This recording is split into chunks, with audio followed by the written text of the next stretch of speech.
What's up, NDL? The Outliers are back after a week off. Uh, Apologize, that's my fault. Had some personal stuff going on, so wasn't able to meet up with the guys Friday night to do the show. But we're back, and then even when we're back, we're still missing someone anyway. Uh, I love for our boy Doc going through some stuff tonight, so fingers crossed for him. It'll just be me and Mr. Vic tonight. So Vic, how you doing, sir? I'm good, man. I'm good. Prayers up to Doc and what he got going on. Hopefully he'll be back with us next week. And life happens, man. We definitely have family stuff going on and life stuff going on. And we try our best to entertain you guys. So here we are. Yeah, last week we were out because of me with my dad having surgery. So that's been, keeping an eye on him and making sure that he's okay. And then also, my, I was telling you before we got started here, my foot got infected against, or I had to get stitches from my game against CU. And then my foot got infected. So, like, the two of those combined was kind of hilarious. So, if anyone ever says you bled for a win in the NDL, I definitely did. You definitely did. That was a fun You definitely put it all on the line. You blood, sweat, and tears for the NDL. That's definitely you. figures it would be against Colorado too. I mean, like it It just was writes perfect itself, doesn't symmetry. it? It just writes Yeah, itself. perfect symmetry. Perfect. Oh man. Literally perfect. Well, we got some football to talk. Let's talk some football. You can start with the top 25. Kind of a weird season, weirder than we're used to in the NDL. There are two teams ranked in the top 25 going into Block 5. That's James Madison, who's rolling along, Glizzy having a great year at 19, and Washington State at 21. We're going to talk about them here in a little bit. That's it, just two teams. Then you have Florida International just missing both coaches and media. They were 27. Then you have to go down a little ways before you get to Hawaii. So just two teams in the top 25. I usually feel like around this time of the season, you've got four, maybe five, potential teams that could be in there with, the love usually for the G5. They get probably more votes here in the NDL than they would in real life. So I ask you, Vic, do you agree with the teams that are in the top 25? Is there anyone on the radar do you think may be missing? Two teams I think may be missing that may come up in the next one. We're gonna talk about Washington State a little bit later, and while all that's going on. But I feel like uh, three teams actually: Jacksonville State, um, Hawaii, and San Jose State may enter the top 25. Maybe not all three, maybe just one of those. But I feel like, people are sleeping on those teams and those coaches. They're having great seasons right now. Combined, all three teams only have one loss, and that's Hawaii. Um, they're rolling right now, and ULM as well. You throw a fourth one in there, ULM. They're undefeated. They got two Power Four victories. They seem very strong for that G5 spot, aka the outlier, right now. So you know those four teams, I believe, are missing in action, and hopefully later on through the season they'll get ranked in the top 25. Yeah, I've got my eyes on ULM as well. Coach Jared's been looking good so far. Halfway through the season at 6-0. The Mountain West will be interesting because we're going to talk Hawaii and San Jose State. They play each other. I'm not sure if one of them will get ranked now, but I think pending how that block goes, this upcoming block goes, the winner of that game potentially is, and like I think they're on track to be in the top 25 going forward. It's weird.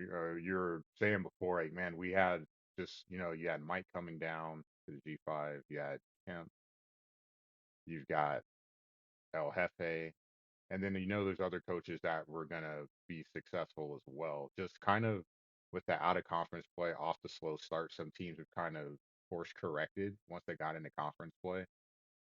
I would say probably for me, it's a little bit of a surprise to see we only have three teams undefeated in the G5 right now. Yeah. And I'd say for me, that's a little bit surprising. I thought that number might be a little bit higher. Same for me. I feel the same way you do. I feel like coming off the draft and everybody's expectation, we had high expectations on certain coaches and certain teams, but the bottom fell out very quickly. And it's just been a meh type season. But those coaches who have succeeded, we still want to show love to you guys as well. But it's just been a underperforming season throughout the G5 so far. Yeah, there's still some really good stories going on. You've got, Hawaii just has one loss. So it's not like, they're completely out the picture, but they've got one loss. Chip in Central Michigan, 2-1. He'll get further along in the season, so we'll see, what his record looks like going forward. But an impressive loss. I know Penguin hates to hear the word quality loss, but the loss to Bama is, I'd say that's a pretty quality loss.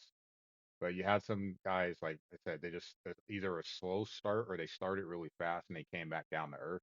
It does mean though that we're going to have some really interesting races in conference play. But just out of conference, you were hoping to see a few more teams take off that unfortunately didn't. Still have some good ones and some good stories going around, and it'll be fun to watch how things finish up once you get into, fully entrenched in conference play. Some really important matchups coming up for a lot of teams. Well, Yeah, and then it might be like you said, the battle of the undefeateds in the Sun Belt, ULM and Jacksonville State. I'm sorry, James Madison. so every season has its own story. We'll see what the finish will be for this one. Still be an interesting story, and we're here to talk it and watch it unfold. We missed block three. We're not going to really focus on the block three results because this show would take forever if we did. So we're just gonna just pick up where we would have left off had we had a show last week. So we're just gonna jump into block four. And the first game we're gonna talk about is one of the teams that's ranked. So probably gonna open the door for, potentially a P4 team to get another spot in the top 25, maybe one of the G5 teams. Washington State on the road against North Carolina. Washington State already had a loss to Washington and Juvit in the Apple Cup. They take their second loss of the season here. It was tied at 28 going into the fourth quarter, and North Carolina did what they had to do at the end. So they pull it out at home, and that gives the Cougs their second loss of the season. So, what does your outlook look like for Washington State now? Very good bowl game for them. They're going to be in a very very good bowl game. Um, 10 wins should be the goal for them. 10 regular season wins. Win out the rest of the games there. 10-2 always looks good, but um, just sitting back and easing on in there for the next version of the game for old Tim. He did take it on the head in this one. He couldn't break through and tie the game. I watched most of the second half. He couldn't really just break through. Like once North Carolina had the lead, it was basically over. Washington State couldn't catch up, but it was a good effort overall, and 10-2 should be the goal for Washington State. Yeah, they've met their one goal because their one goal is five, and then you still have a potentially tough game for the offense looming with Iowa State in Block 6. But things are going to be a little interesting here. Some Mountain West play with UNLV and Nevada, two vets, and then you've got Eastern Michigan and Oregon State to finish things up. So yeah, you finish strong, could have a double-digit win season still, and that would, like I said, that'd be a great bowl game, and I think a really good season for Washington State. Definitely, definitely get that win there, and like I said, 10-2 should be the goal for them. And speaking of the Mountain West, one, well, I love talking about them when they're playing well. San Diego State. They go on the road against Nevada in Mountain West play, Aink and Big Z, and Big Z gets it done. 49-36 final score. And with that win, San Diego State stays undefeated in Mountain West play. They did have a tough loss to Vandy in Block 3. It was one of those games where just the MVP of the game was going to be the dog for SDSU. One of the craziest things I've ever seen, a pitch on just a regular play that the Aztecs were able to get right before the half and score a touchdown. But down the stretch, some I don't even know what to call it. It was just a weird way to finish the game. They couldn't stop the deep ball and no safety help either. So just one-on-one coverage and getting burnt multiple times in the fourth quarter, and a interception late in the game when they, trying to run out the clock and win it and turning the ball over, passing the ball. I always hate to see that because you think, man, if I pass, it's going to catch the other team off guard, and they were waiting for it just right there, and that ended up being, turning the tide in the game. But conference play, they're undefeated. Nevada, unfortunately, they got hot in the fourth quarter, but couldn't come all the way back. They're still looking for their first win of the season. I think the Aztecs are going to be players in the Mountain West, in the picture for the Mountain West this year. What are you thinking, Vic?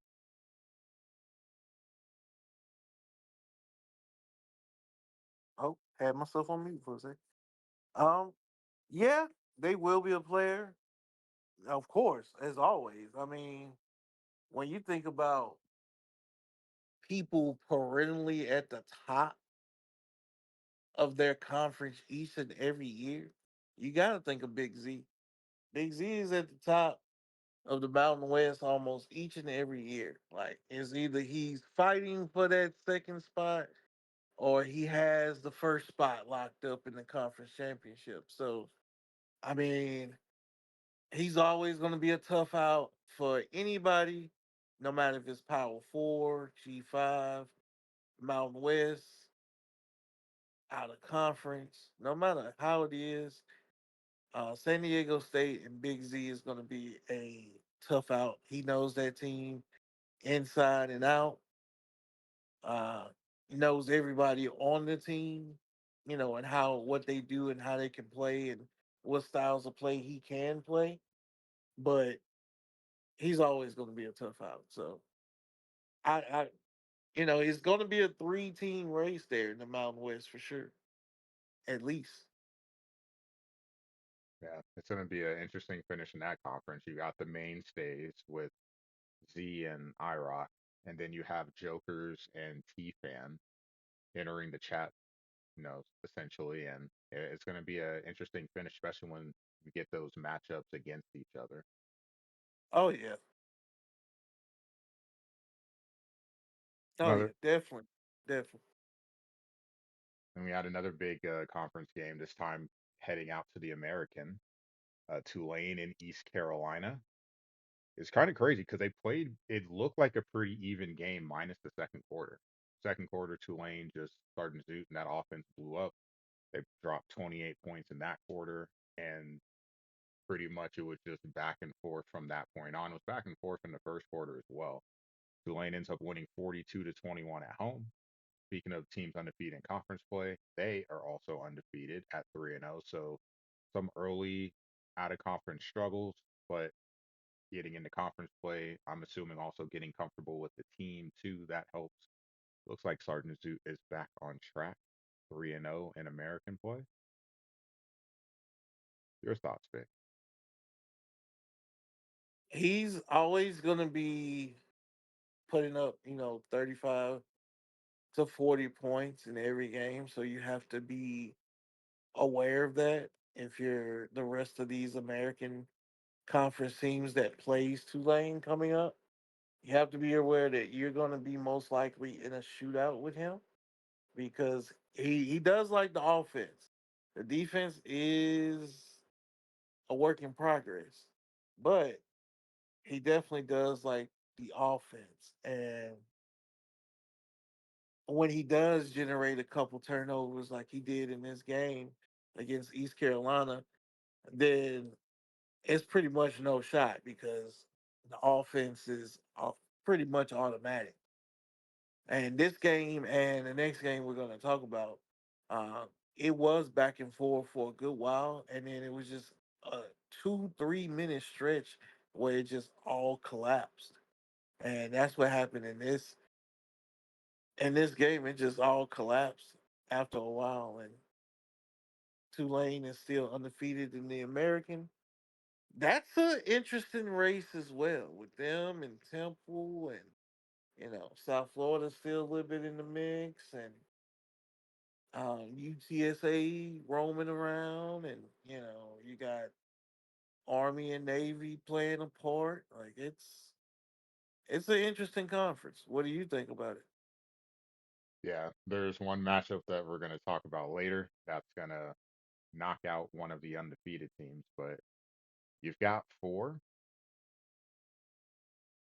and we're going to definitely see how things play out for sure. Some interesting things. Four that are undefeated, one who hasn't played a game, that'd be South Florida, so he's going to be in the mix as well. And then we get to go to the Sun Belt for a little bit. Some interesting matchups there. James Madison at home against Old Dominion. They've been rolling so far this season. They picked up the big win against MGR in Block 3. They continue to stay undefeated. They moved to 6-0 with the win over Old Dominion, 52 to 34. So Glizzy was the favorite coming into the season to win the Sun Belt, and Vic, it looks like he is living up to those expectations so far. Halfway through, no blemishes on the record.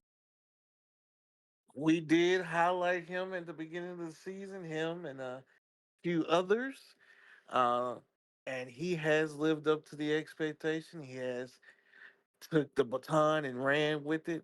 This game as well, just like the Tulane ECU game. This game was definitely back and forth. That first half, it was a back and forth affair, and then towards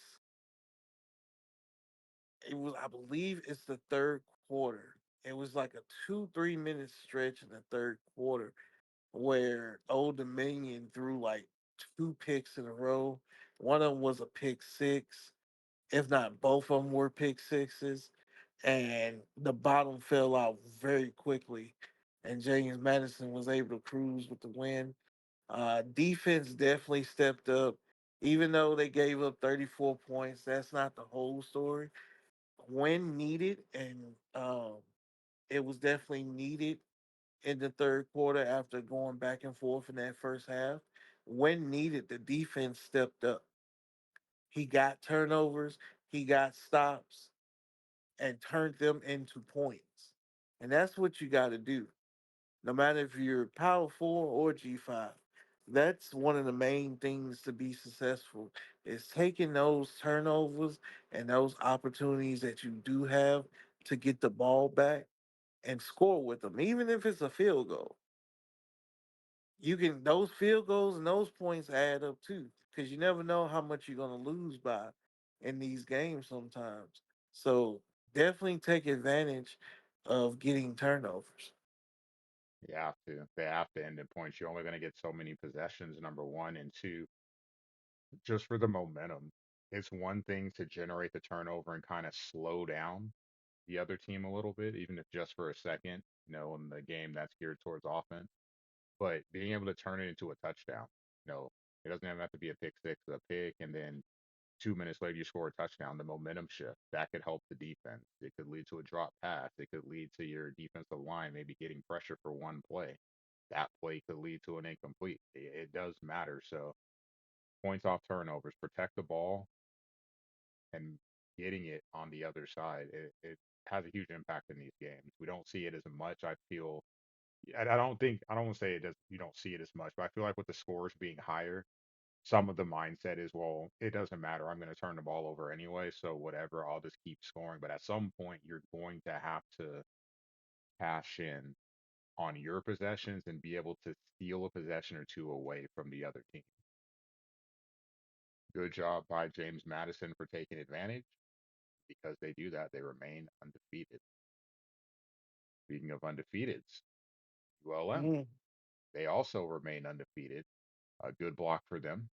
This one, the game we'll focus on is they beat Troy 28-10, so a lower scoring game than we're used to. They do pick up the win, and they also are at 6-0. Now, your thoughts on Coach Jared and the Warhawks? The more that I watch him, and I've watched at least five of his games, bits and pieces of five of his games, but a large chunk of each game, I've become more impressed with him. I scrimmaged him at the beginning of uh this season when he first came in. He impressed me then, and he continues to impress me now. Like, I didn't want to go out on a limb on draft night and just like, oh, he's the next great coach. No, no, wasn't finna do that. You had to see it because he did pick UL Monroe, one of the worst rated teams in the game. So you definitely have to see it. But once you look at him play and you watch how he plays, you can tell he's a coach in real life because he's definitely coaching them up and scheming it up to where you wouldn't think that team is like a 72 or 72 to 76 overall team.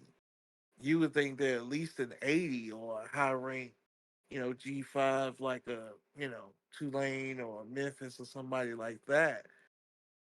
But they're not. But his coaching style and what he's doing with his plays and playbook is pretty fascinating on offense and defense. He creates turnovers to build that lead up. That's why it's not his games are not typically high scoring because he will get his turnovers at the beginning of the game and he'll jump out to a lead and he will just stay pat and won't get to, but above 35 and nothing like that. But he'll stay at a 21 and 24 point pace for most of the game and just be on cruise control after that. What are your thoughts on ULM and his season so far? Pretty impressive, might have to say. I like the adaptability to say, the run's not working in this game. Hmm. Well, I got to keep the clock going, so let's get the short passing game to open up, you know, open up some spaces here, stay on schedule. If you guys don't know what that means not falling behind in yardage, first down and 10, picking up 4 yards, second down, picking up four. So you're getting third and short, something like that, essentially. He does a good job of not putting himself in bad situations and just understanding. You feel like he has a feel for the game. Like, okay, this is going to be a high scoring game. It's appearing to be. Let me run the ball so I can slow this down. We're not able to run the ball under center. Cool. We'll spread them out, force the defense to have to empty the box and have some success running the ball. You just like to see the chess game happening upstairs when he's on the field with his guys, and I love to see it. I'm really curious to see how he does down the stretch because he still has some interesting games left on his schedule, and it'd be really cool if him and Glizzy both went 12-0, and we found our way to a really fun Sun Belt championship. I feel like we had something like that before, but it wasn't across the conference. It was within the same division.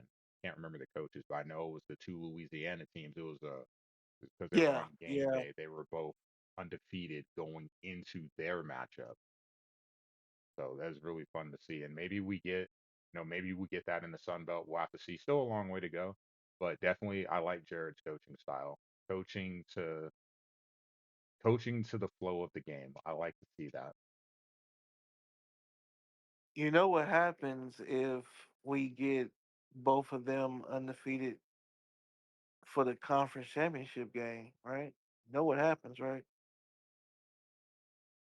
We get an old school loser leaves town match. Potentially. Potentially. We'll have to see how some other teams fare because there are a couple teams that may have one loss. I haven't started taking a big picture look at the CFP yet, but there are some one loss teams that could be in the mix along with those two if they stay the course. We'll have to see. Like obviously the win against Arkansas, Power Four school, that's an important win. We'll just have to see how the resumes shape up as we go further on in the season. But I'm aware. It's in the back. It's one of the thoughts in the back of my mind. Speaking of one loss teams, we added another coming off the undefeated ranks. That would be FIU, a team that obviously a lot of people were high on at the start of the season. Conference USA game, they lose to Western Kentucky and Mr. Ryan Collins 35 to 28. So that's the first loss for the Panthers and the ground game for the Hilltoppers getting going. Usually when you think of Western Kentucky, you're thinking of Maverick and that passing attack with those speedy receivers. But Parrish with over 100 yards on the ground and a touchdown. Big win for Western Kentucky, obviously in conference play, so that gives them a leg up in the race for those two, cherished conference championship spots. What are you thinking, Vic? Between like good win for Western Kentucky, they've maybe I wouldn't say they've had a bad start at all, being 4-2, but I think the expectations between me, you, and Doc were maybe a 5-1 start to the season. Hmm. Being a team that could potentially be in the mix for the CFP, one of the sleeper picks, so to say.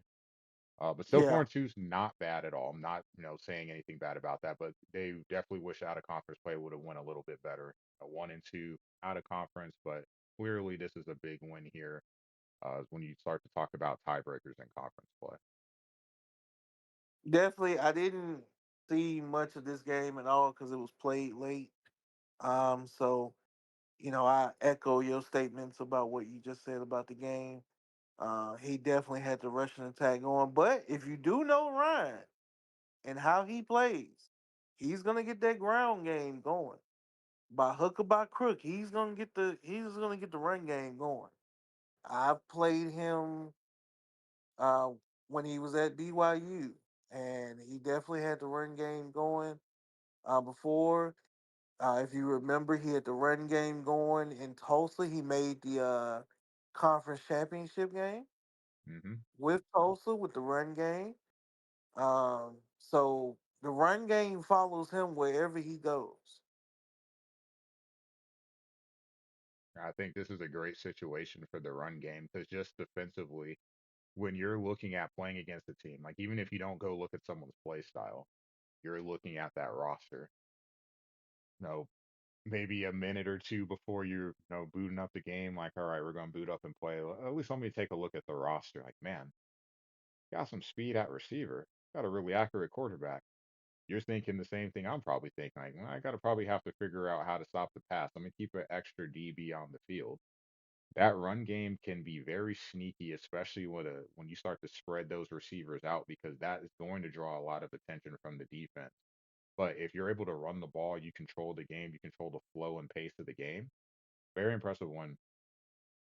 Very impressive one for Western Kentucky. We'll flip the script here. FIU, they get their first loss. Um, I don't think they're out of the conference race by any means. what are your thoughts on FIU going forward for the second half of the season? I think it lightens up a little bit the schedule, so they should be able to cruise. I believe they do play Jacksonville State, right? I believe so. I can double I check have to that real look and quick. see. Yeah, I have to look and see real quick. But I believe they do. I know Western Kentucky does because that's their last game of the season, and they do, and that's a hell of a block for Jacksonville State, who's undefeated. Yeah. So You, everything's gonna come down the line in that last block then, since they all do play each other. It's gonna come, ahead in that last block. But I feel like they're gonna get wins in between time and then have to really focus on that Jacksonville State game because Coach Drewski there is definitely going to be focused because that whole block here have to be focused to get that home game and the conference championship. So I feel like it's just a blimp in the road, a bump in the road right now for MJ Kemp, but he'll bounce back and like I said, it'll be all about the end of the season for him. yep. And you got Louisiana Tech just kind of lurking at 4-2. They're 2-0 in conference play, so they've also played well to start the season. Nice to see Coach You, Bear you love kind of you bounce back. love to see it. You love to see it. Oh, You it'll definitely love to see it. yeah, it'll be a interesting race. I know you love your boys at LA Tech, so You know they're in the mix. They're in the they mix are. too. They are. They are. Well, let me ask you a question then. You got the five conferences. You know we're deep in the I don't say deep in the conference play this yet, but we're definitely trending in that direction. The last We're in the three middle. blocks are We're going in to the be middle. heavy. Yeah, Um, we're in the middle. of the five conferences, give me the two that you're most excited to see in terms of the conference race, and then the why. Definitely the Sun Belt. Definitely the Sun Belt. I want to say the Sun Belt, and because I'm gonna give you a bone there. I'm gonna say Conference USA. I'm gonna say the Sun Belt and the Conference USA. Now that we know that the last block is Jacksonville State against FIU and Jacksonville State against Western Kentucky, being that Western Kentucky and FIU already played, that last block is very, very intriguing now. Um, Based off the result that we just had in that game between Western Kentucky and FIU. So the end of the season is going to be drama filled in Conference USA, and throughout the season it's going to be drama filled for the Sun Belt because everybody's going to try to knock off, Monroe and James Madison, and they're preparing for their loser leaves town match, for the conference title game. So those two conferences for me are what I have my eye on as far as down the stretch and the rest of the season. What about you? Oh, I need to scroll up and see something real quick. Um, well, I'll give you my two then, and then I'll come back with a question because I can't remember. I feel like the season's been. I know it hasn't been longer, but I just can't remember.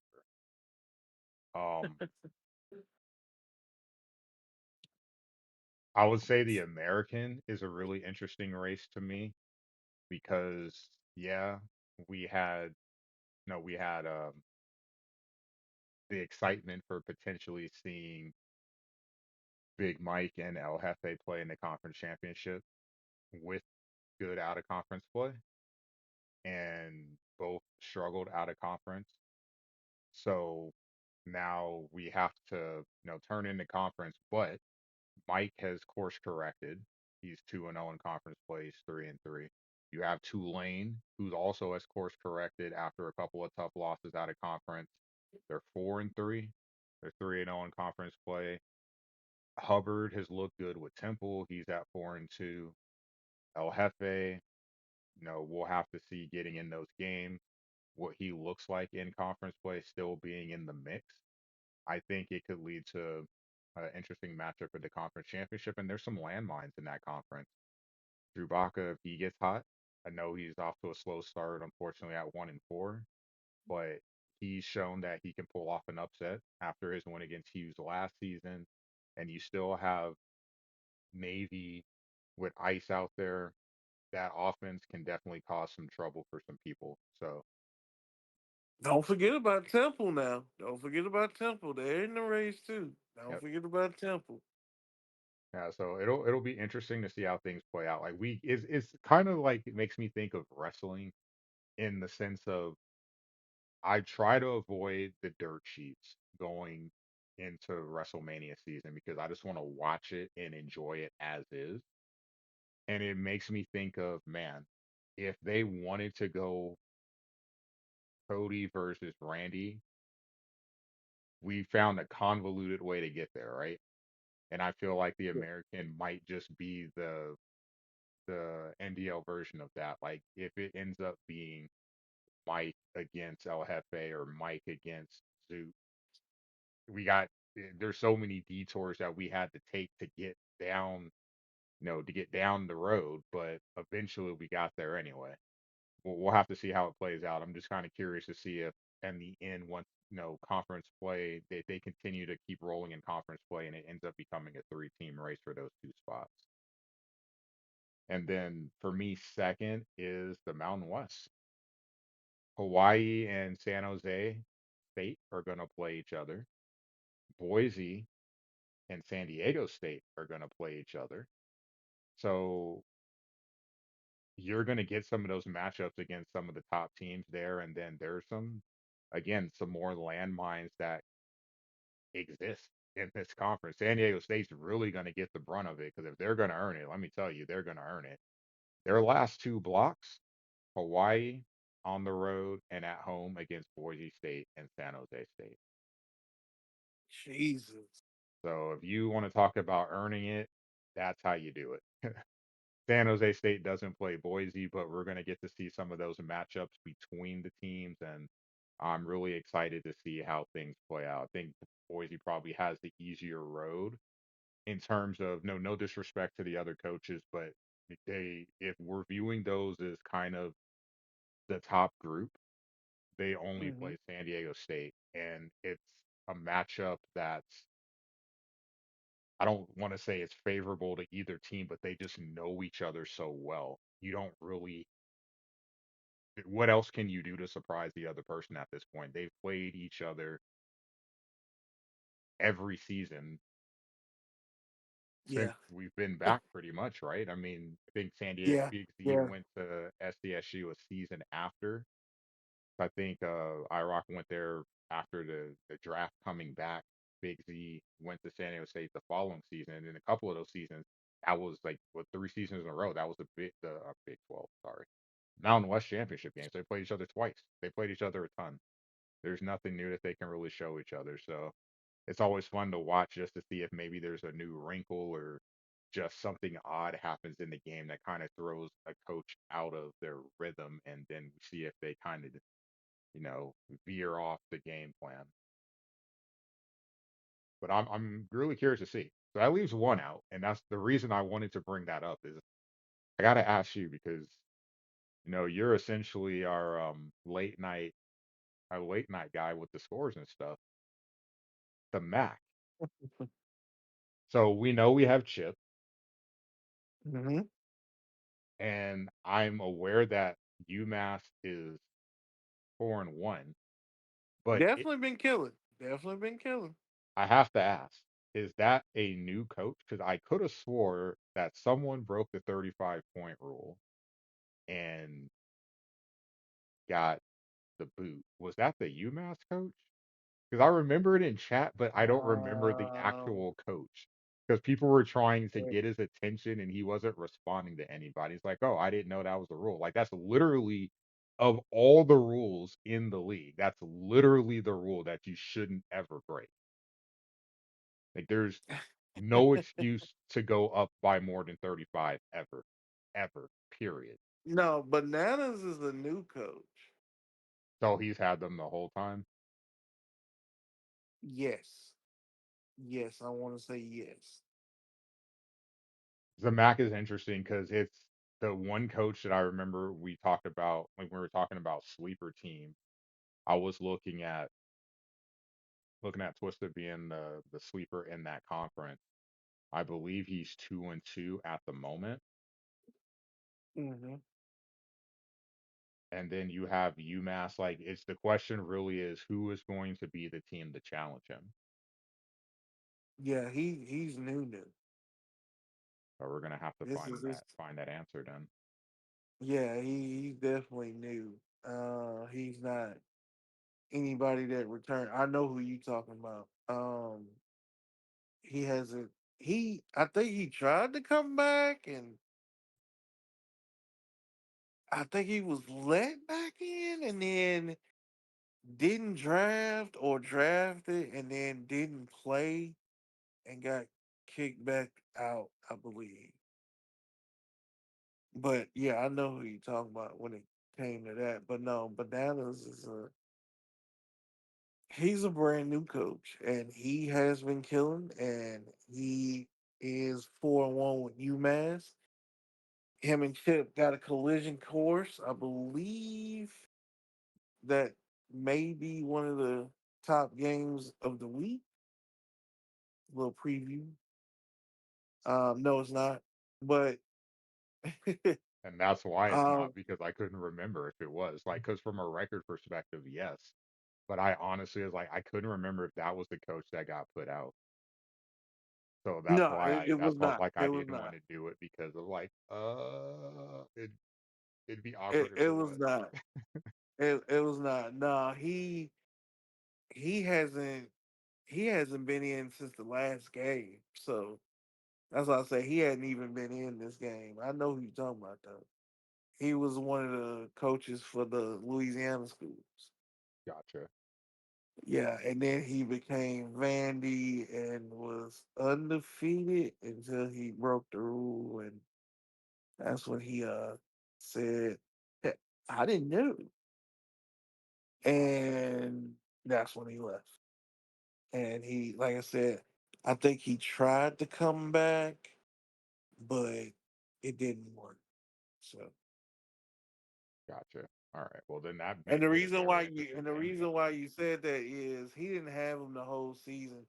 He was a replacement. Gator Boy had drafted UMass, and I don't know if Gator Boy was a vet that came back or not, but that's who originally drafted, and then he left, and Bananas took over and has killed it ever since. Well, then that's a really exciting game then. So then let's kind of segue into games of, preview. We can just throw out this one in there right now then. So like I said, that's the reason why I was skeptical of adding it because I saw it, but I thought that was the coach. So this is a big matchup. It Central is. Michigan is going to be at home. I don't think a loss would deter either school because they're undefeated in conference play, the way that they're playing. Who do you have one in Excuse me. this game and why? I got Central Michigan. I got the chipstick all day long. Chipstick for the win. The lights are gonna be too bright for old Bananas. Bahamas. And Chip is gonna win by at least 14 points. By 14. It's the ground game for Central And no, it's Michigan no then. disrespect to Bananas. It's no disrespect to Bananas. Do not take if you hear this or if somebody says this is what they said about you. It's no disrespect to you at all. You kind of play your games a little late for me. Um, because a couple of your games I saw like when I woke up, so I know you played them late. Um, but from what I've seen, he is pretty good, and he has manage that team very well. But it's just you're new. That's all. You're just new. It's you gotta go through the fire at least one time, before we just be like, all right, you accept it. But I'm gonna go with Chip on that one. Yeah, I'm gonna go with the vet here. He knows his team well. He knows the other teams in the MAC better, and his run game. He was able to be successful running the ball against D4 teams, and we know the MAC is not known for their defense. I think it could be a tough spot for UMass. You're used to putting up points and just kind of turning it into a shootout. What happens when you run into a team that's just going to grind you out on the ground? It just makes it tough because then you start to sell out and it kind of gets in your head because hey man, this drive's taking a long time. I need the ball back. I'm trying to put up points. It really can mess with your game when you have someone that's able to slow down the pace like Chip does. Oh, I'm gonna take Chip in this one. Chip's got an interesting like week and a half here because you Yeah. have that game coming up, but we know still from the prior block he has the game against Florida International. We expect Florida International to have a strong finish to the season. If they do, again with Chip, he's got a win against Michigan State on the road. The Bama game he led. I know it's a loss. Yes, I know, Penguin. Uh, but he had the lead with 4 minutes to go against Bama, who's a top 10 team in the country, pending the next poll. But when they played, they were. And a win against Florida International, you still have Michigan on the schedule. Is still, again, Oh yeah, it's this, still this tough. It's still tough. this could be one of those teams that we're talking about at the end of the season too with the Sun Belt.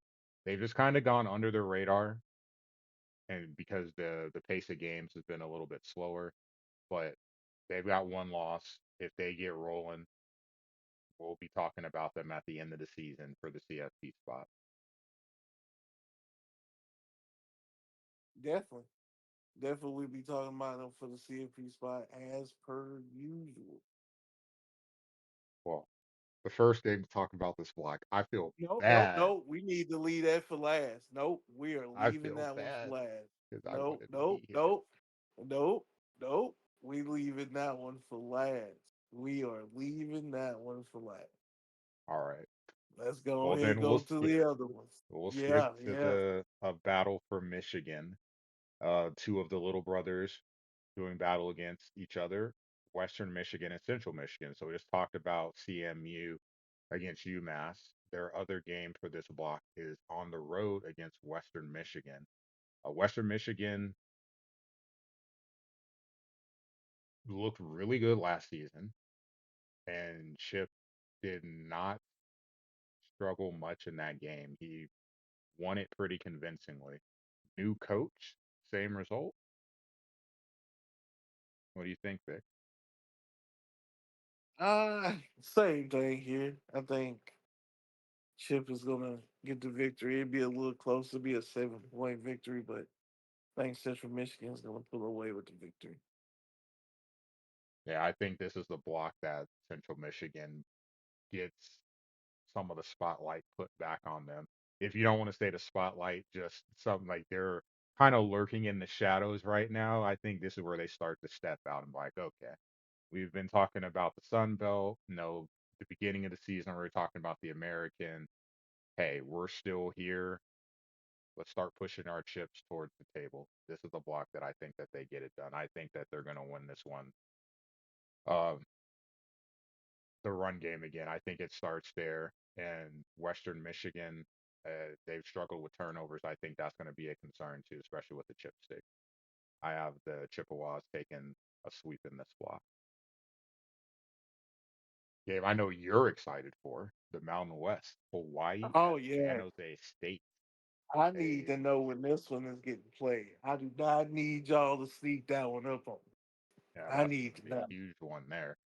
Two high-powered offenses, two high-powered minds when it comes to offensive coaching.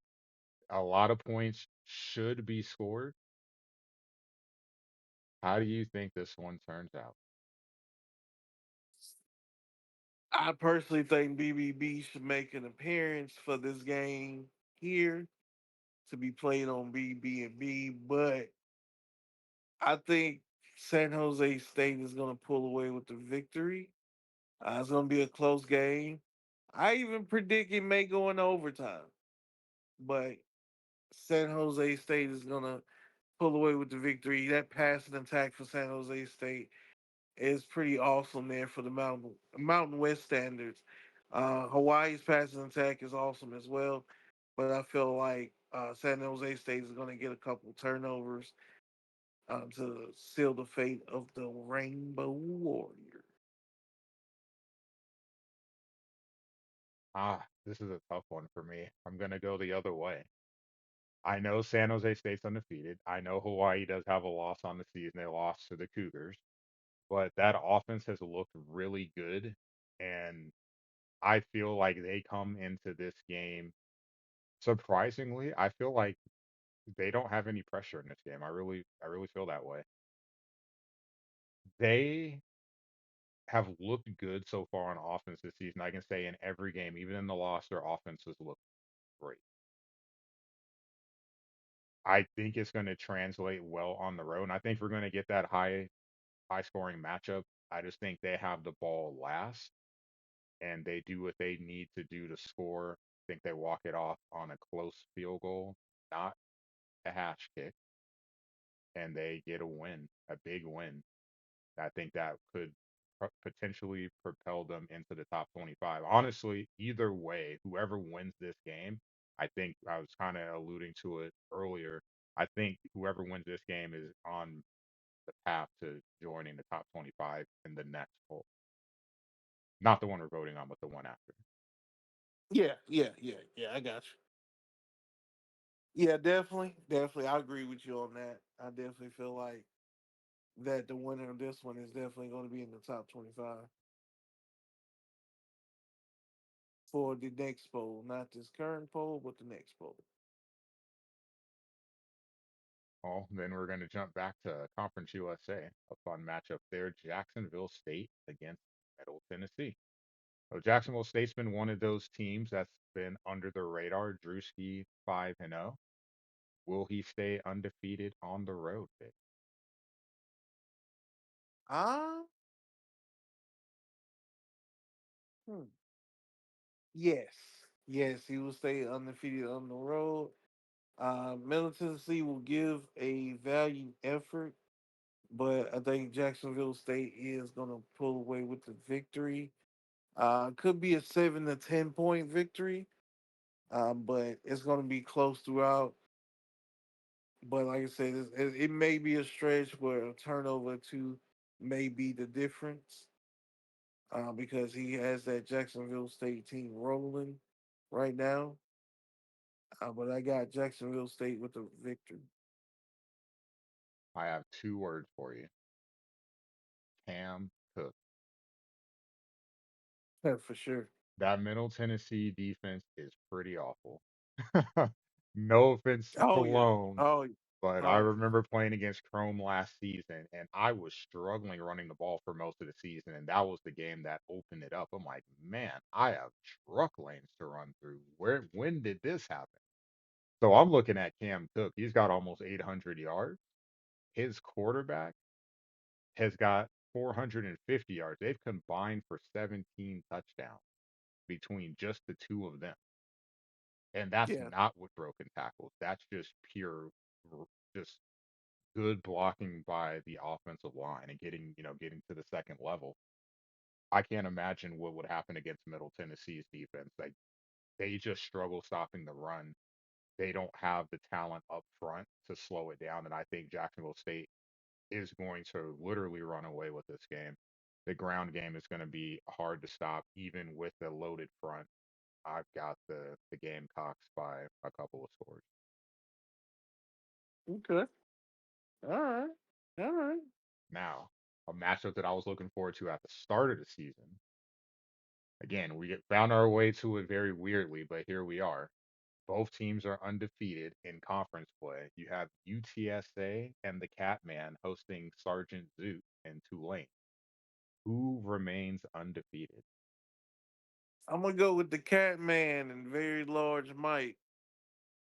Um, he had some struggles to begin the season. He did definitely had some struggles, but has rebound from those struggles.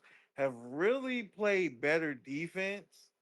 Like the defense was atrocious to begin the season, but he has played better defense, and I think that defense and especially that secondary has a lot of 78 through like 84 ish type players that start, and those type of players definitely get aided by the home field advantage. Sometimes they play out their mind when it's home field advantage and the place is rocking. So I feel like that's going to take over, and that controlled passing game of his is going to take over in the fourth quarter. It's going to destabilize the high-powered offense of Tulane because you're going to take the air out the ball a little bit and have some controlled possessions, some 4 minute, 5 minute time of possessions to keep that Tulane offense off the field. This is a interesting game to me because in a game like this, if I'm playing against someone like Mike or I'm playing against someone like Smitty or Jiggy, someone that has good user skills defensively, I would want my quarterback to be accurate because I need you to put the ball where I need it to go. Like if I'm making a read, I need the ball to be going where it's going to help prevent interceptions. But I also feel like that can be a curse sometimes because you lean into that more because you have so much trust in your quarterback that sometimes you force throws that you shouldn't force and you give the defense an opportunity to make plays. So I think this game is going to ride on Jake. To me, it doesn't even matter if Tulane can run the ball. It's can Tulane avoid turnovers? If they can, that offense, I think, can put some pressure on UTSA to have to keep up. And I'm not sure if they're going to be able to match for 4 quarters. I think they can match in spurts, but I just don't know if they can go the full 28 minutes and go blow for blow with the offense. I feel UTSA is going to win this game. They're going to have to force turnovers and kind of slow down the pace of the game. It's so hard because I just want to pick Tulane to win, but it's so hard for me to pick against Mike no matter how much he might let me down. I just can't pick against Mike. I'm gonna give him the nod. I think it will end up being a close game, but I think Mike is gonna get reach back into some of that PS3 NCAA magic and make things happen defensively to help get this win. Or maybe PS2. Mm, Hell, both. PS2, PS2. He was good on both. Like, man, when you watch a guy literally take away half the field as a user, that's you want to talk about being frustrated on offense. You got to literally scheme up an offense to try to go against them or to try to figure out how to go attack the other side of the field and only the other side. It was such a fun game against them back then. Fun, fun, fun, fun. And then I'm glad I didn't face him back then. I'm glad I didn't. oh, you should have. It would have been an experience. Yeah, yeah, it would have. I It would would say have. though, like just being honest, facing him back in the earlier, round one essentially of the NDL was a lot of fun because it helped.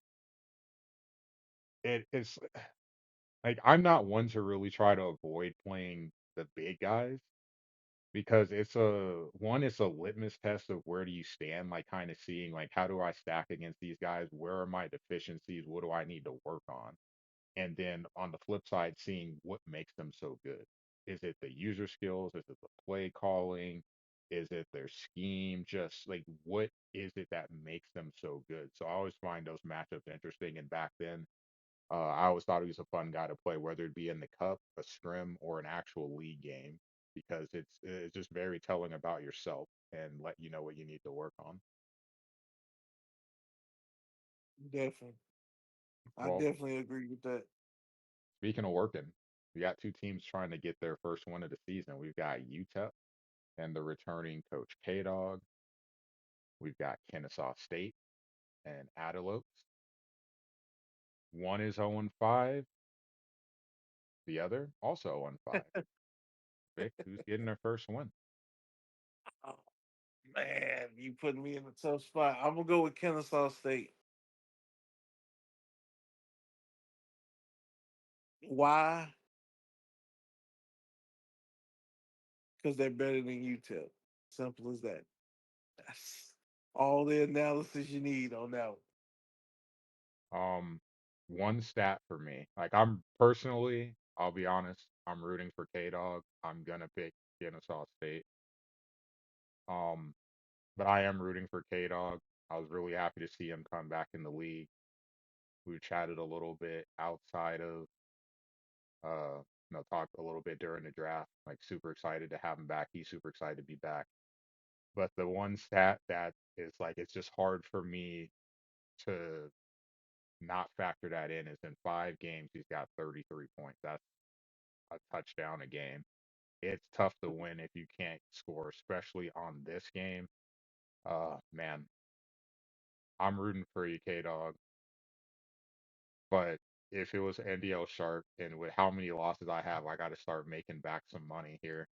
I'd have to go with Kennesaw State, and would just because I trust their offense to be a little more consistent in terms of points output. Well, we've got one game left. You wanted me to kick it to the back, so here we go. I'm kind of sad that Yeah, Doc's not here because I yeah. I know he's excited for this Here we game, go. and I wanted to hear him talk about it. You've got Colorado State at Wyoming. If you've been listening to the pod for this season, clearly Mr. Doc has been hurt by this loss last season by the Hail Wyoming, like The hell, Oregon State, Wyoming. Wyoming, the Hail Mary that shocked us all early highlight of the season. Ended up being the highlight of the season. Yeah, has to hurt to be on the other side of it, but they share the trophy for it. Vic, is he going to get his revenge? Yes. Yes, he is. He is going to get his revenge. He's been plotting for it. He's been lobbying it for it. Whatever adjective you want to use, he has been ready for this.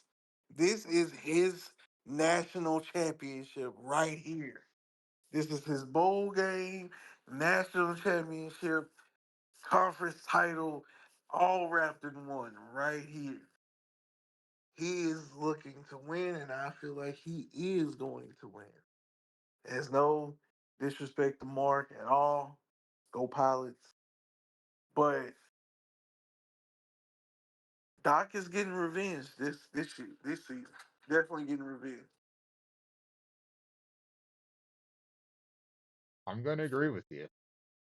I know firsthand what it feels like to be in a game where you are just like, I have to win this game. It's circled on the schedule. You circled it, so much that the paper is starting to wear thin and that, you're breaking the paper, right? And it's, drawing the circle so hard there. He has to win this game. All the pressure's on him. He created the pressure himself. I believe in Doc. I think it's going to be a close game. It's going to be stressful going into the fourth quarter, but I think he pulls it out. Man, if he does not, I'm terrified. We're getting Chip, we're getting IROC in here, and we're getting a group therapy session going. But hopefully, we will not need to do that. We gonna have to. We gonna have to. If he, especially if he loses in a close manner, oh, we gonna need an emergency therapy session immediately. I believe, though, because I can point to the Colorado game.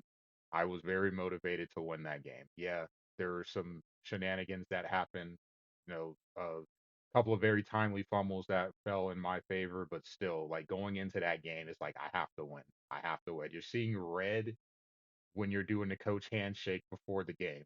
and I know Doc is too. So I believe in our podcast partner. He's gonna make it happen. He definitely gonna make it happen. He's gonna win. All right, well, we're gonna shift to NDL sharp, and I will again say if you're listening to this, you may not want to listen to me. I have struggled, but I am going to give you my safe bet and the bet I am most unsure about. My safe bet this week is, or I would say safe bet, the best bet I would say Northern Illinois. Um, 500 team right now, but I feel that matchup against Ball State is a favorable one. The spread has them -9.5. I'm just playing it safe because I've been taking a lot of L's. I'm going with money line at home. I think that they're going to beat Ball State. And for the bet that I would definitely hesitate on the most, that Hawaii San Jose State, I'm still kind of nervous about betting anything in that game, to be honest. But the one thing I know for sure is I am not betting the under. It's set at 65.5. Both of those teams are going to put up points. Their coaching styles is predicated on putting up points. They want a shootout. They're going to give us a shootout. I think they easily clear 70. But I'm just not wanting to make that my, you know, I don't want to make that my best bet, even though I did bet on the over in that game. I'm not gonna lie, I'm nervous about betting NDL sharp right now. I've been taking some L. What do you got, Vic?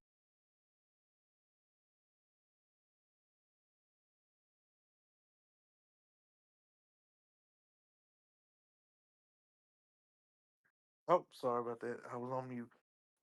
The best bet I have is the over on the total points between Texas State and James Madison. That is definitely going to go over 63 and a half points. If you know Texas State, hey, you Tiger, he going to put those points up. He's definitely going to put up some points. And Blizzy has been putting up the points this season as well.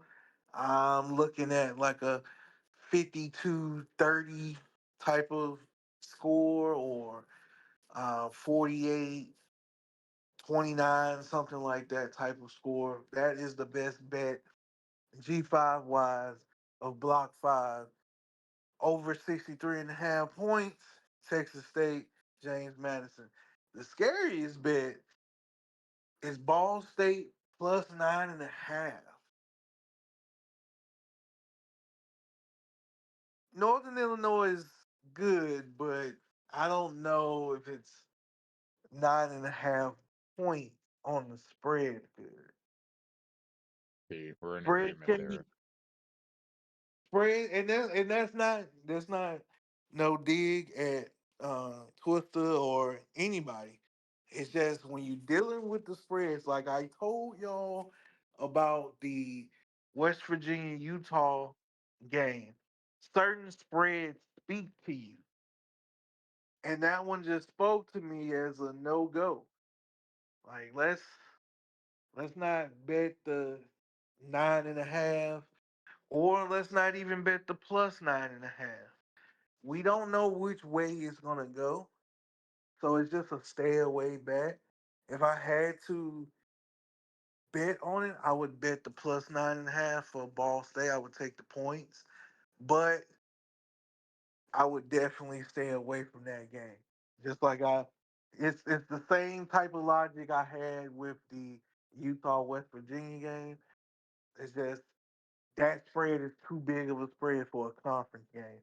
I feel like all conference games should be from three, unless it's like somebody that's just overpowered. But most conference games should be about a 3.5 to a 6, 7 spread.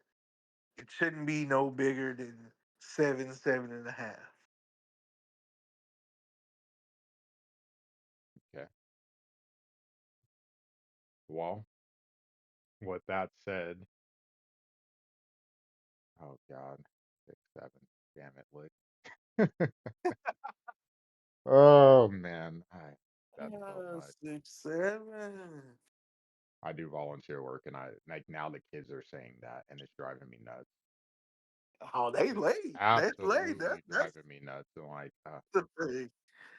That's been the thing. I was babysitting my nephew last weekend, and he was like, I was like, yeah, it's a 6 or 7. He was like, ha ha, Uncle 6'7". And I said, oh Lord, here we go, here we go. What are your top? We don't have to do a top five because we already said that it's been kind of underwhelming this season, and we waiting for most of these to take shape. But what are your top three G5 teams? uh, it's tough. I think the reason it's tough and why I had a hard time even doing a five is because there's coaches that are behind in games, so it makes it a little bit difficult. Because I'm looking at,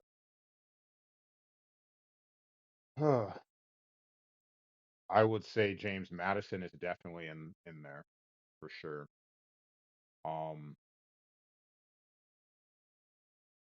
I would have ULM in there, no particular order. Um,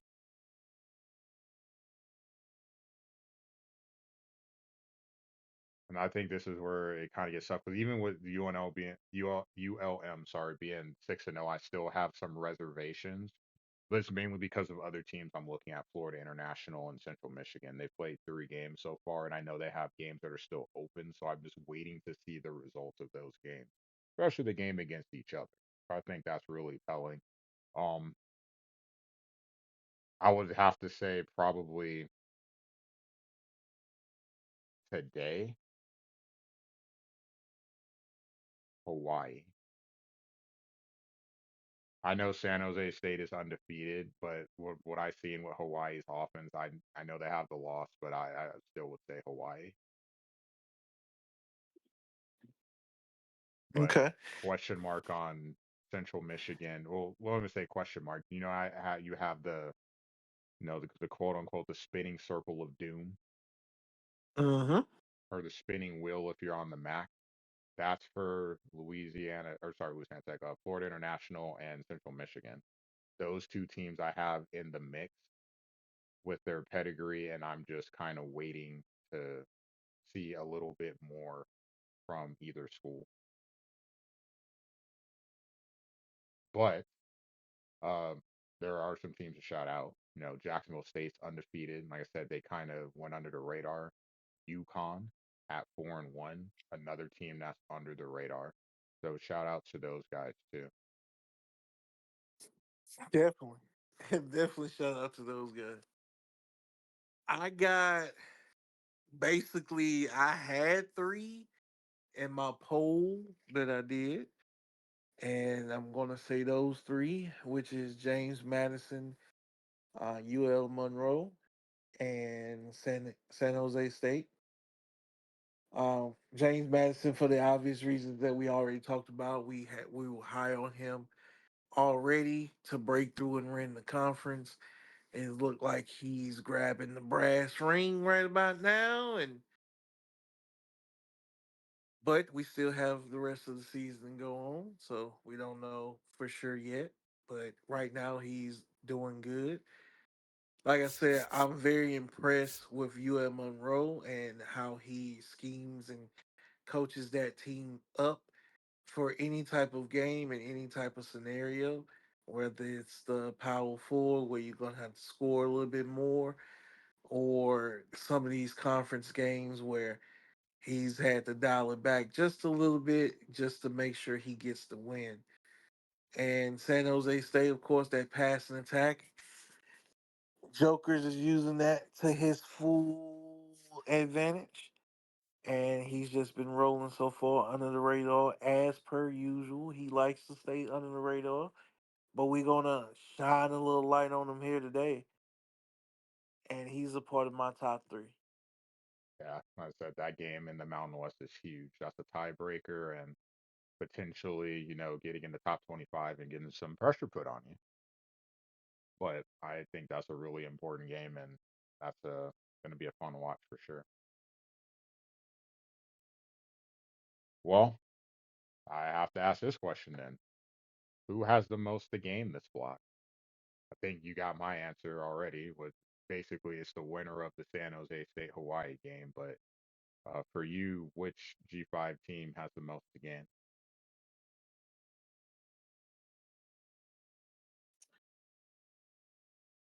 I would say San Jose State.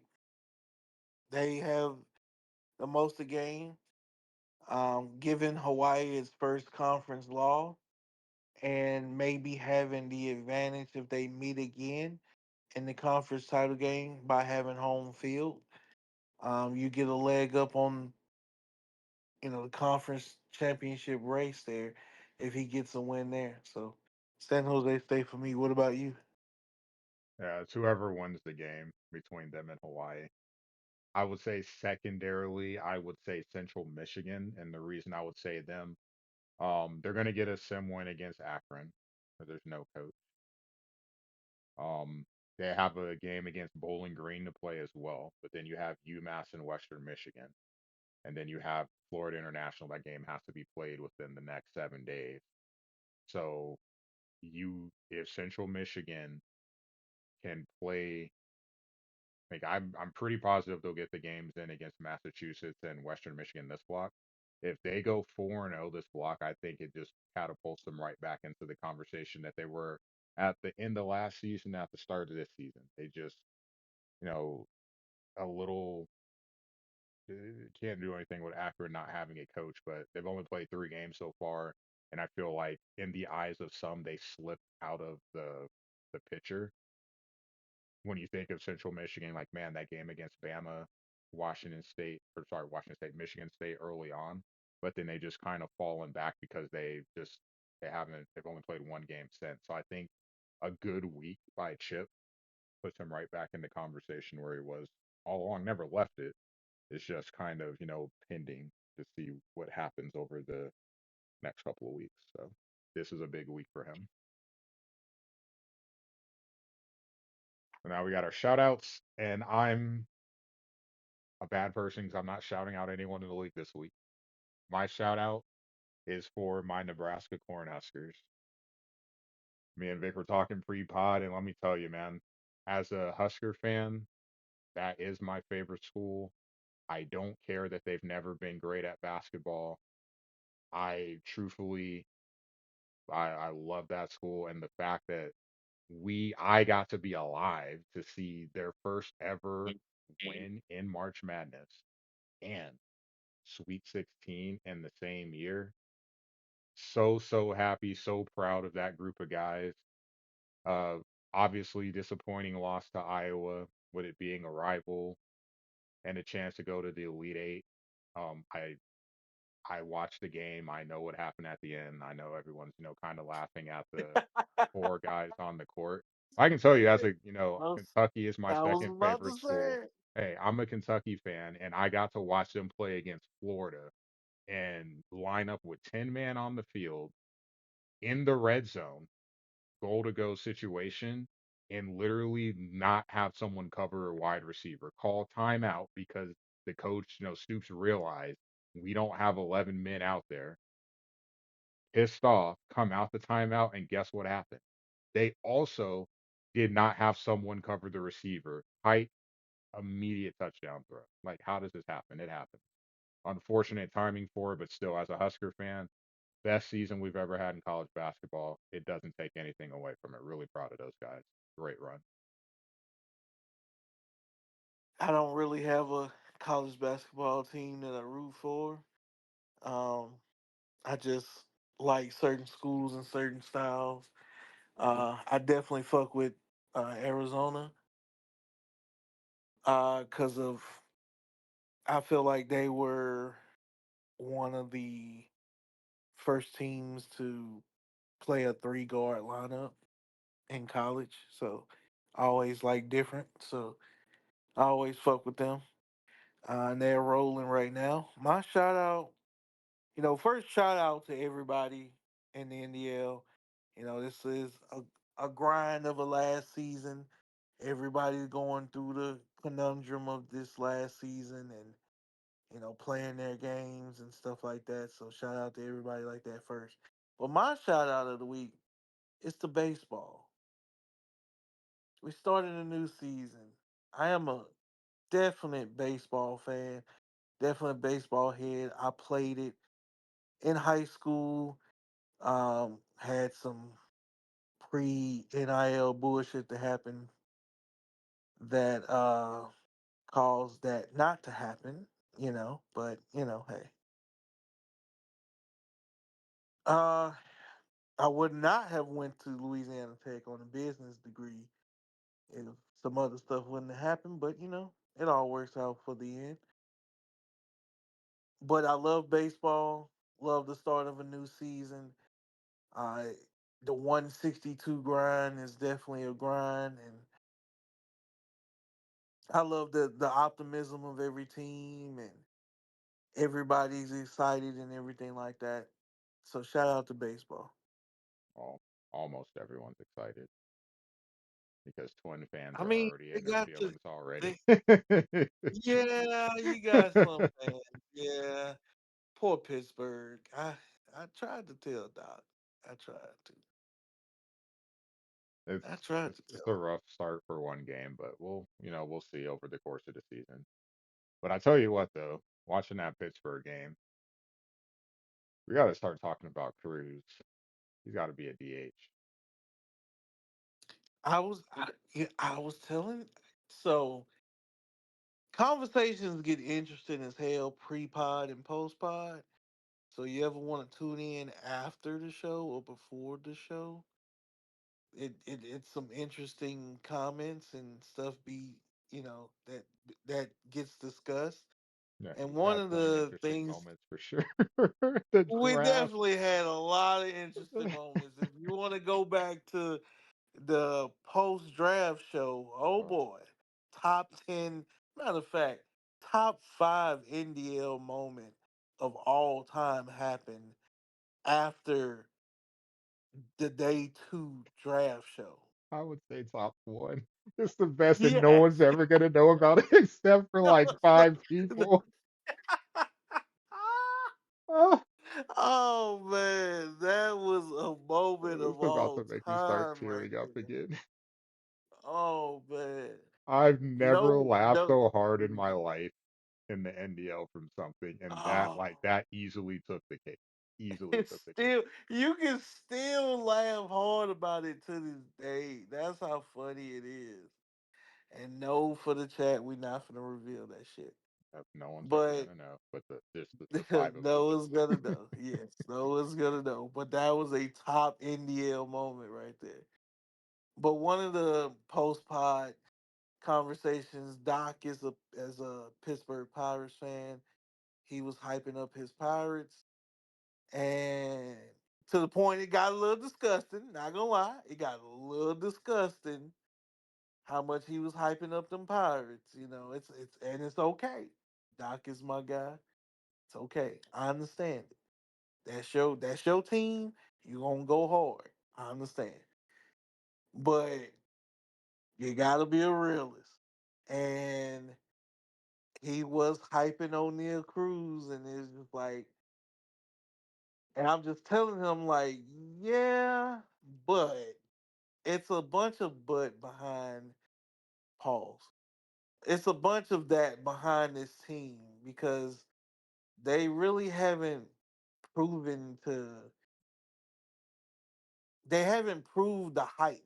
Like O'Neal Cruz is this guy. He's tall.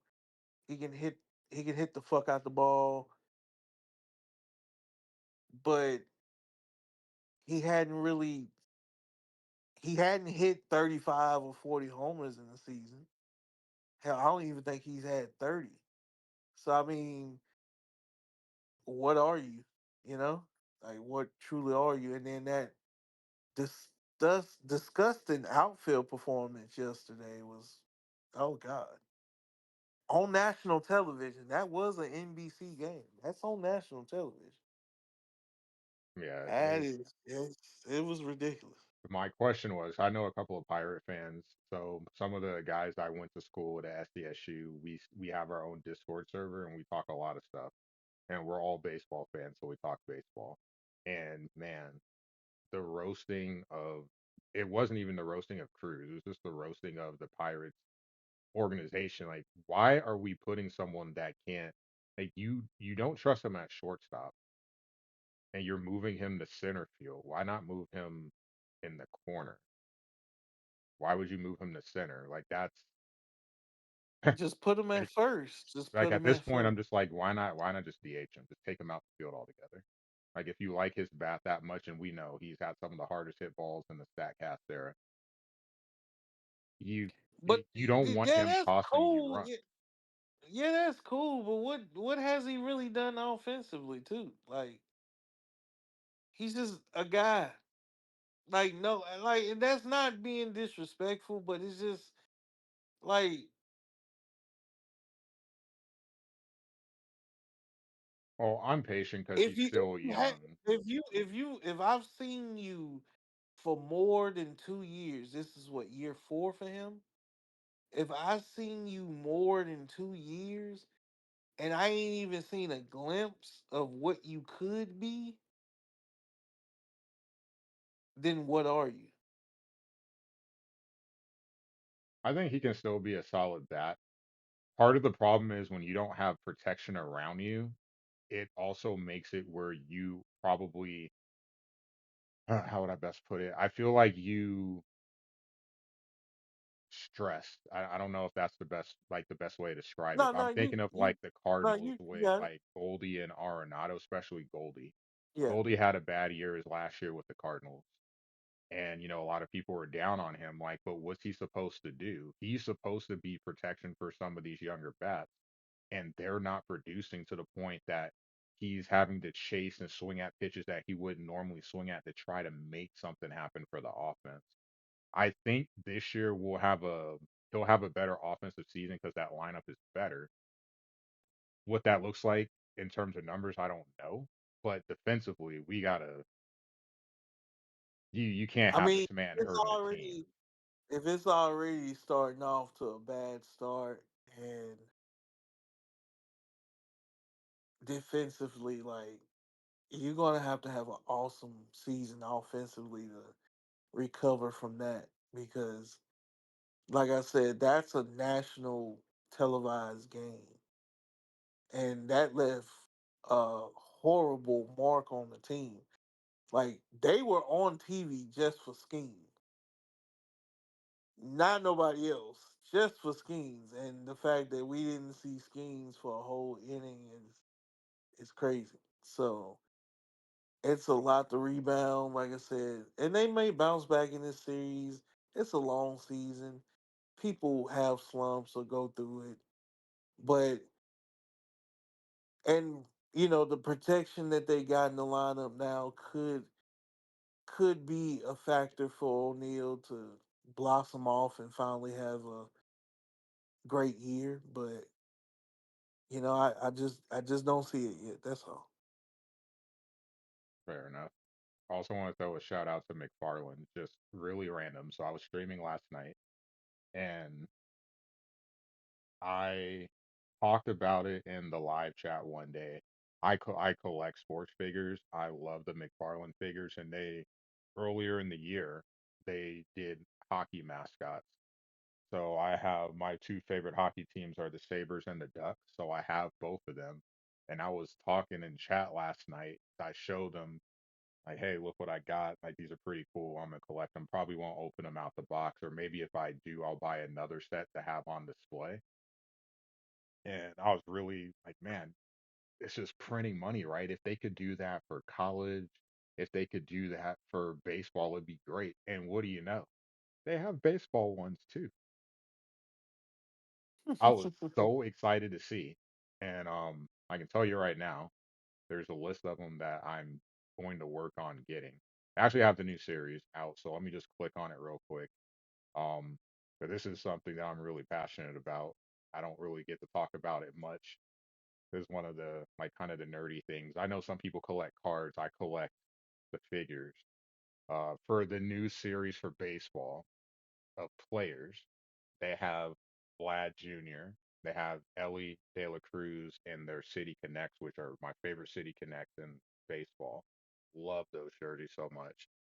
They've got Cal. They all right. They got Cal. They have Yamamoto. They have Jazz Chisholm. My God. They have Shohei pitching because I have a Shohei for the Angels. I have a Shohei hitting for the Dodgers. Now they have a pitching version of him. And Vic, they got PCA.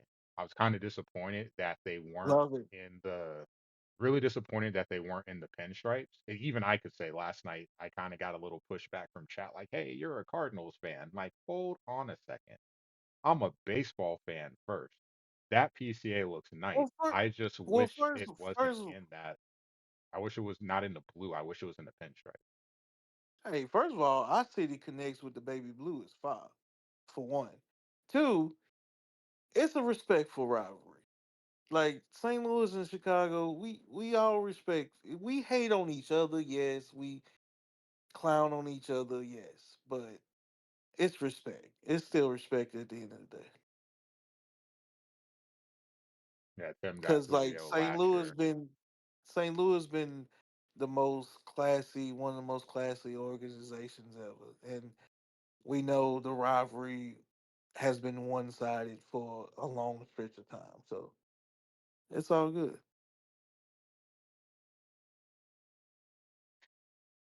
Don't know how to respond to It's still fuck the Brewers though. Um, that. um, I like that though, the figurines and stuff like that. I like that. That's cool. That's yeah, kind of because cool. they have the players are really cool, and I thought because they have do a new series every year. They have Marvel ones too, so I have some of the Marvel, but really it's the sports ones. Me and my dad collect them. My dad is the one that got me started in on this, Mm. and no regrets whatsoever. But looking at the mascots, I'm trying to pull it up real quick. They've got some pretty cool ones. They They have gotta have a Philly fanatic. Gotta have a fanatic. so looking at it right now, you have the Philly Fanatic, Got to. you got Mr. Red, Okay. you have Mr. Red Legs. Like we get two Cincinnati ones, okay. They couldn't do a separate team. That's fine, whatever. Okay. You've got Clark, the Cubs. Of course. You've got Blooper from the Braves. Got And Fred Bird for the Cardinals, of course. of course. You've got the Mariner Moose, Oh, for sure. the Got to. Oriole Bird, Yeah, yeah, yeah. Pirate Parrot, probably a better fielder than Cruz. And Damn. then you've got Mr. Met. Damn. Oh yeah. I'm just Gotta saying, have watching Mr. Cruz Met. play center field just annoys me because he shouldn't be out there. Like it's not even a him thing at this point. It's a you need to protect your players thing. Like why are you putting him out here to help him fail? You need to help him See, succeed. shout That's my shout that's out my issue with it. shout out to Rafael Devers. He told Boston, you can go kiss an ass if you want me to play another position. I'm a third baseman. I might be below average fielding, but I ain't going nowhere else. And that's what got him traded Yeah, to 'cause the I think they Giants. wanted But him to like try play first, but first. then Yeah, they DH, and want he's him to like, I play don't want to. first. Like, I want to be on the field. I'm like, I need my outs. No disrespect. Like Bregman's playing third. He's a much better fielder than you. It's not about the disrespect to him. It's as a team. Like we got to put the best players out there. We clearly need your bat in the lineup. But he said he wasn't gonna embarrass himself, and I'm a third baseman, and I'm a stand on it, and he did. Cause Well, like we see it all the time.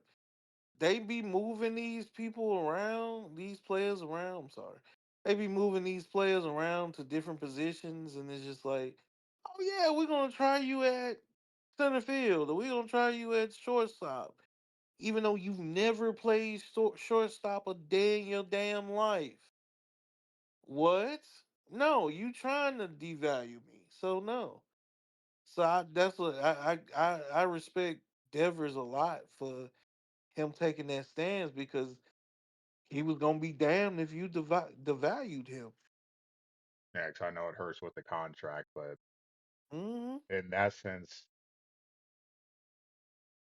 I'm probably pro team on that one because I'm trying to win. And if you can't field, now that we have DH across the league, like, look, if you can't field, you got a DH.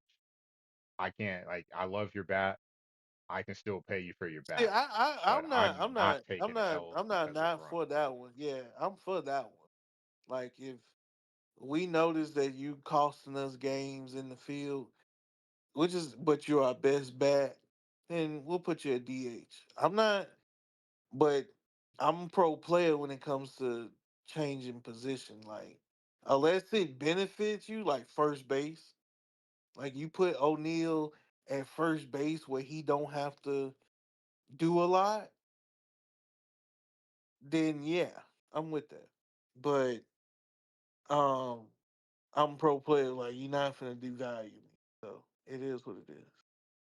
We about to have a salary cap and salary floor anyway. Yeah, we're trending that direction. Thanks, MLB. That's gonna actually be good though. People don't realize it though.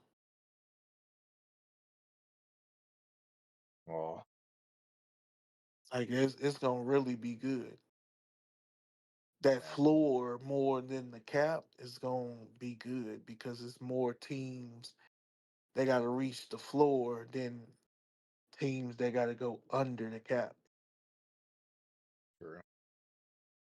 I just, well, I'll have to see how it plays out. I have some thoughts on it, but I'm a patient guy. I'll just wait and see, what happens, what it looks like, and then if that's the case, a few years in, how teams are spending their money. See, but I think it'll be good for baseball. Yeah, me too. Me too. I think it'd be actually great for baseball. No Well, ball nor segment for the night, so just we're just gonna close it out with that baseball discussion right there. nope. So everyone, if you haven't voted for your polls, get your polls in. They are due soon. And really, that's all I got. Play your games. Let's get these games in. I know some teams are kind of lagging behind. Let's try to finish strong. It's one, just got a hand. You got less than what, probably 6 games left in the season, six, maybe seven, depending on when your bye weeks are. Just finish strong, get a nice long layoff, and then we can see what college football 27 looks like. Let's just finish strong. We've been pretty good so far, with the first 2 seasons. I'm sure things will pick up here, but let's get those games in. And with that, we'll see you guys next week.